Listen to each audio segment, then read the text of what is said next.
কাকু, আপনার একটু লজ্জা নাই? আপনি এ কেমন ভিডিও দেখলে কাকু? কাকু, আপনি যে ভিডিও আমাকে দেখালেন সেটা দেখার পরে 2 দিন ধরে ঘুম নাই কাকু। তুমি আমায় কি দেখালে কাকু? তুমি এখন এর সমাধান বের করো। এই ভিডিও দেখার পরে আমার চোখে ঘুম নাই।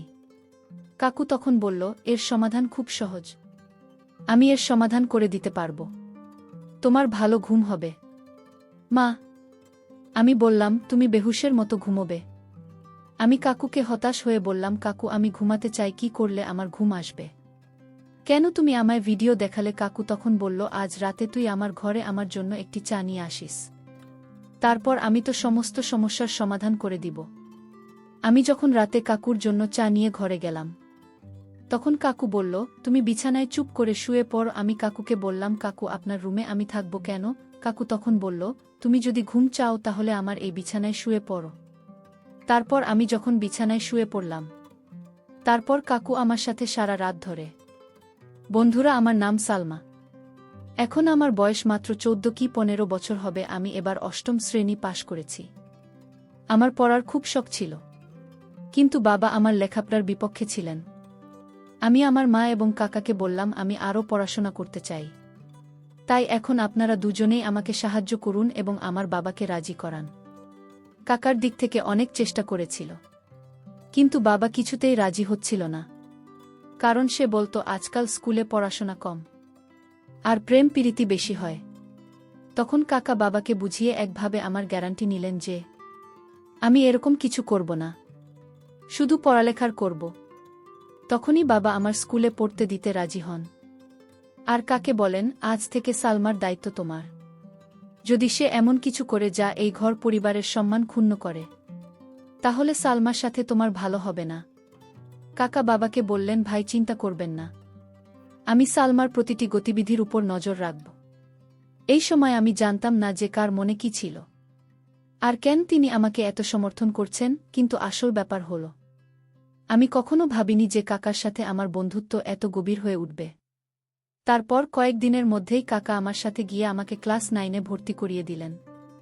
প্রথম দিকে তো মন দিয়ে পড়াশোনা করতাম, স্কুলে কারো সাথে বেশি ফ্রি হতাম না, এবং স্কুলে যা কিছু হতো রাতে বাড়িতে এসে কাকাকে সব খুলে বলতাম। কাকা আমার সাথে খুব ফ্রি হতে শুরু করেছিলেন এবং আমি অনুভব করতাম যে তিনি আমার দিকে খুব অদ্ভুতভাবে তাকিয়ে আমাকে দেখতেন। কারণ আমার কাকিমা গ্রামে থাকতেন এবং আমার কাকা কাজের জন্য আমাদের বাড়িতে থাকতেন। তারপরে স্কুলে আমার একটি মেয়ের সাথে বন্ধুত্ব হয়, যার সাথে বন্ধুত্ব করার পর আমার জীবনে একদম বদলে যেতে শুরু করে। কারণ এই বন্ধুটি আমাকে বলেছিল যে আমার এনগেজমেন্ট হয়ে গেছে। একদিন সে আমাকে তার বাগদত্তার সাথে পরিচয় করিয়ে দিল। আমার বন্ধু আমাকে বলল, আমাদের বিয়ে ঠিক হয়ে গেছে। তাই আমরা দুজনেই একে অপরের সাথে, এবং এখন আমাদের মধ্যে আর কোনো পর্দা নেই। এরপর আমি আমার বান্ধবীর কাছে থেকে সবকিছু জানার চেষ্টা করতাম। হয়তো আমার এটা জানার বয়স তখন হয়নি, বা আমার বয়সটা এমন ছিল যে সব জেনেও আমি সহজে ভুল পথে চলে যেতাম। কিন্তু তারপর সেই ঘটনাই ঘটতে থাকে। আমিও সেই সব বিষয়ে আগ্রহী হতে লাগলাম। এর আগে কোনো ছেলের সাথে আমার বন্ধুত্ব ছিল না, তাই আমি যখনই এসব ভাবতাম তখনই কাকার চিন্তা আমার মাথায় নিজে নিজেই চলে আসত। তারপর আমি মনটা ঝেড়ে ফেলে মনে মনে বলতাম, সালমা, এসব তুই কি হাস্যকর কথা ভাবছিস? উনি তো আমার কাকা। কিন্তু তারপর আমার কাকার কথাও আচরণ আমার এই ভাবনাগুলোকে আরও উৎসাহিত করতে থাকে। কিন্তু কাকার মনের কথা আমি তখনও জানতে পারিনি। মাঝে মাঝে এমন ভাবতাম, কাকা হয়তো আমার সম্পর্কে একই কথা ভাবছেন, কিন্তু মাঝে মাঝে তার মনোভাব আমার উপর খুব কঠোর হয়ে যেত। তিনি আমাকে মনে করিয়ে দিতেন যে তোমার বাবা খুব কঠোর এবং তুমি যদি কোনো ভুল করো তবে তিনি তোমার পাশাপাশি আমার অবস্থাও খারাপ করে দেবেন। তার কথাগুলো শুনে নিজেকে আগলে নিতাম। স্কুলে গেলেই আবার ওখানে সেসব কথা শুনতে পেতাম। তারপর স্কুল থেকে বাড়িতে ফিরে বন্ধুদের বলা কথাগুলো ভাবতে শুরু করলাম।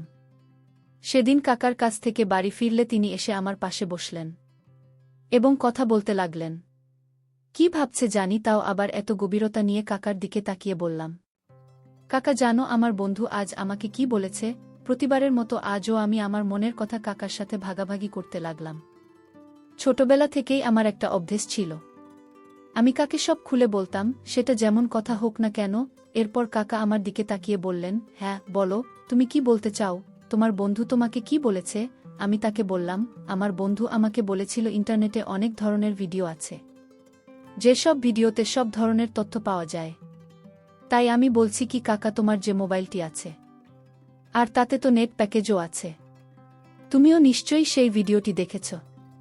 তাহলে কেন আমরা দুজনে একসাথে ভিডিওটি দেখি না? আমি মুখটা কাকার কানের কাছে নিয়ে এসে ফিসফিস করে কথা বলতেই তিনি বিস্ফোরিত চোখে আমার দিকে তাকাতে লাগলেন। আমার মনে হলো সে আমাকে একটা বোকা দেবে, কিন্তু তারপর হঠাৎ তিনি আমার দিকে মনোযোগ দিয়ে তাকালেন। সম্ভবত তার মনের মধ্যে কিছু সিদ্ধান্ত নিলেন এবং তারপর তিনি হাসলেন। কাকা আমার সাথে ফিসফিস করে কথা বলতে শুরু করলেন।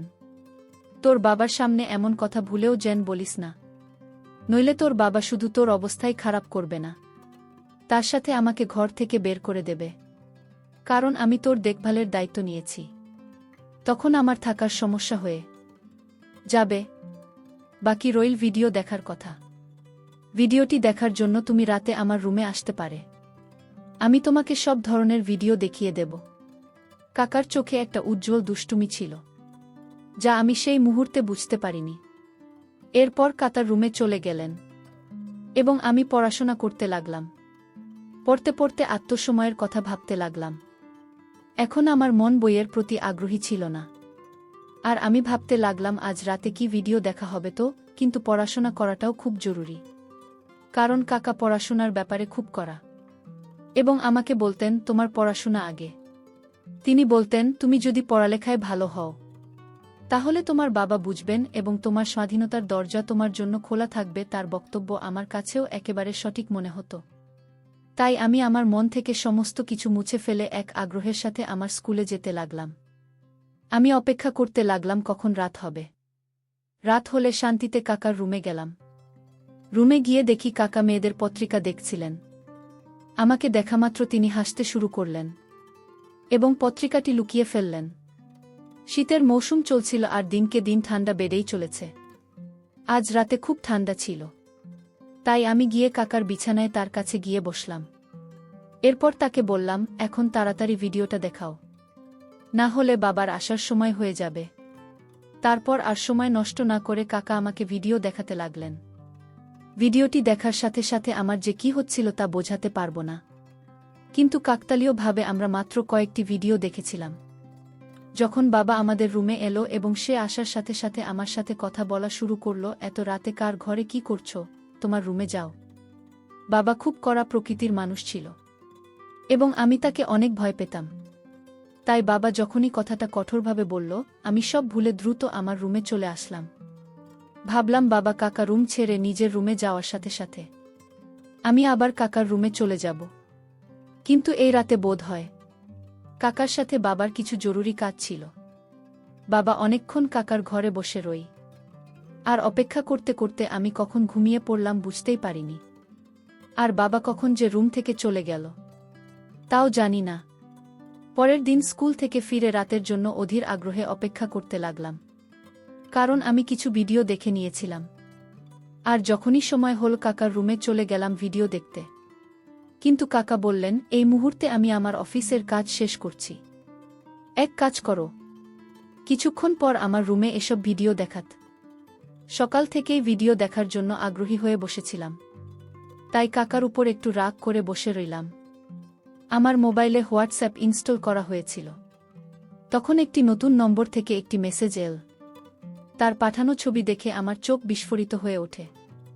আমি শুধু সেই ছবিটি দেখছিলাম যখন সেই লোকটির কাছ থেকে মেসেজ আসতে শুরু করে। সে মেসেজ করেছিল, আমি তাকে একইভাবে উত্তর দিতে শুরু করলাম। তখন আমার মনে হলো আমার এই টাকাকে জানানো উচিত। আমি তখনই কাকার রুমে চলে গেলাম, কিন্তু তার রুমের দরজা বন্ধ থাকায় আমি আমার রুমে ফিরে এসে সেই অচেনা ছেলেটির সাথে কথা বলতে লাগলাম। তখন মোবাইলে মেসেজে কথা বলছিলাম। আমি যখন তাকে বললাম, আমি তোমাকে দেখতে চাই, এরপর আমি তাকে ভিডিও কলে কথা বলতে বললাম, কিন্তু সে অস্বীকার করল। এমন সময় রুম থেকে বের হতেই চোখ কলকাতার দিকে। এ সময় তিনি তার ঘর থেকে বের হয়ে ছাদের সিঁড়ি দিয়ে উপরে উঠেছিলেন। তার হাতে একটি মোবাইল ছিল। রাতের এই সময়ে তিনি কেন ছাদে যাচ্ছেন তা ভাবলাম। রাত তখন 1টা বাজে। আমার ঘুম আসছিল না, কিন্তু আমার মনে একটা সন্দেহ জেগেছিল যে কাকা আমাকে নতুন নম্বর থেকে মেসেজ করছেন। আচ্ছা, এইসব ভাবতে ভাবতে আর কাকার কথা ভাবতে ভাবতে কখন যে ঘুমের মধ্যে হারিয়ে গিয়েছিলাম জানি না। আর একটা স্বপ্ন দেখলাম যেটাতে কাকা আমার সাথে ছিলেন, তখনই আমার চোখ খুলে গেল। খুব সকালে দেখি কাকার মেজাজ খুব ভাল ছিল। তিনি হাসছিলেন এবং আমার সাথে কথা বলছিলেন। এর আগে আমি পায়ে হেঁটে স্কুলে যেতাম, কিন্তু আজকে বলল আজ তোকে আমার বাইকে করে স্কুলে নিয়ে যাব। তাই আমিও তার সাথে গেলাম। স্কুল শেষ হয়ে গেট থেকে বেরোতেই দেখি কাকা আমার জন্য অপেক্ষা করছিলেন। আমার মনটা আজ খুব খারাপ ছিল, কারণ আমার বান্ধবী আমার উপর রাগ করেছিল, কারণ আমাদের মধ্যে ঝগড়া হয়েছিল। পথে কাকা আমার মন খারাপের কারণ জিজ্ঞেস করলে আমি বললাম যে আমার বান্ধবীর সাথে আমার ঝগড়া হয়েছে, এজন্য আমার মন খুব খারাপ। তখন কাকে বলল আমাকে তোমার মন ভালো করতে দাও, দেখবে সব কিছুই তোমার খুব ভালো লাগবে। এরপর কাকা একটা বিরিয়ানির দোকানের সামনে বাইক থামান। তিনি জানতেন যে আমি বিরিয়ানি খুব পছন্দ করি। তারপর আমরা দুজনেই সেখানে বিরিয়ানি খেলাম। কাকা সেখানেও আমার সাথে মজার গল্প করছিলেন। এরপর কাকার সঙ্গে বাড়ি ফিরে এলাম। সেদিন আমার মা আর বাবা বাড়িতে ছিলেন না, মনে হয় কোনো আত্মীয়ের বাড়িতে বেড়াতে গিয়েছিলেন। তাই কাকা আমাকে জিজ্ঞেস করলেন, সালমা, তুমি তো আমাকে সেই ভিডিওটি আর দেখার কথা বললে না তো? তখন আমি তাকে বললাম, আমি এটি আগেই দেখে নিয়েছি। কাকা হঠাৎ চমকে আমার দিকে তাকাতে লাগলেন আর বললেন, কেমন করে দেখলে? তোমার তো শুধু হোয়াটসঅ্যাপ প্যাকেজ আছে। তিনি আমাকে কড়া গলায় জিজ্ঞেস করলেন। আমি তাকে বললাম, আমি একটি নতুন বন্ধু বানিয়েছি, সে পাঠিয়েছিল। আমি রাতে এসেছিলাম তোমাকে বলতে, কিন্তু কাকা তখন তুমি ঘুমোচ্ছিলে। এই কথা শুনে কাকা গভীর চিন্তায় হারিয়ে যায়। তিনি বলেন, তুমি এখন যাও। আমি আমার রুমে গেলাম। লাঞ্চে ফিরে এসে দেখি কাকা আমার মোবাইলে কিছু খুঁজছেন। আমাকে তার দিকে যেতে দেখে কাকা আমার মোবাইলটা টেবিলে রাখো। তারপর দুজনে একসাথে মিলে খাবার খেলাম। খাওয়ার সময় যখনই আমি কাকার দিকে তাকাতাম, আমার মনে হতো তিনি আমার দিকে আর চোখে তাকিয়ে আছেন। আমার মনে হলো সে আমাকে কিছু বলতে চাইছে, কিন্তু বলতে পারছে না। মনে মনে ভাবতে লাগলাম, কাকা একবার প্লিজ বলে ফেলো, আমি তোমাকে একটু বারণ করব না। তখন আমার চোখ কাকার মুখ থেকে সরে গিয়ে আমার মোবাইলের উপর পড়ে, কারণ আমি তখনও সেই অচেনা ছেলেটির মেসেজের অপেক্ষায় ছিলাম। সে তখন ও আমাকে মেসেজ করেনি, আর কাকা কিছু বলতে যাচ্ছিলেন। তখন আমি মোবাইলটা তুলে নিজেই সেই নম্বরে মেসেজ করতে লাগলাম, কিন্তু কাকা আমার হাত থেকে মোবাইলটা ছিনিয়ে নেয়। আমি ভেবেছিলাম সে হয়তো রাগ করছে। তখন কাকা বললেন, সালমা, খাওয়ার সময় মোবাইল ব্যবহার করা মোটেও ভালো কাজ না, তাই মোবাইলটা এখন আমার হাতে দাও। এই বলে সে আমার মোবাইলটা নিজের কাছে রাখ। আমি তাড়াতাড়ি খাওয়া শেষ করে কাকাকে বললাম, এবার তো আমার মোবাইলটা আমাকে ফিরিয়ে দাও। কাকে বলল, আমি তোমাকে দিয়ে দেব, আগে তুমি আজ আমার একটা উপকার করো। আমিও তাই করলাম। দ্রুত বাসনপত্র সংগ্রহ করলাম এবং তারপর আমার স্কুলের কাজ শেষ করলাম। এরপর রাত 2টা বাজতে আমি কাকার রুমে এসে তাকে বলতে লাগলাম, কাকা, এখন আমার মোবাইলটা দাও, আমার সেই বন্ধুর সাথে কথা বলবো। কাকা বললেন, আমার খুব মাথা ব্যথা হচ্ছে, যা আগে আমার জন্য সুন্দর করে একটা চা বানিয়ে নিয়ে আসো। কিছুক্ষণ পর চা বানাতে গেলাম। চা বানানোর পর রুমে এসে চা টেবিলে রেখে চলে যেতেই তখন কাকা আমাকে বললেন, তুমি আজ রাতে আমার রুমে থাকো। আমি অবাক চোখে তার দিকে তাকাতে লাগলাম। বন্ধুরা, তারপর কাকা আমার সাথে কি করেছিল তার পরের পার্টটা আগামীকাল আপলোড দেওয়া হবে। সেই পর্যন্ত সবাই ভালো থাকবেন। ধন্যবাদ।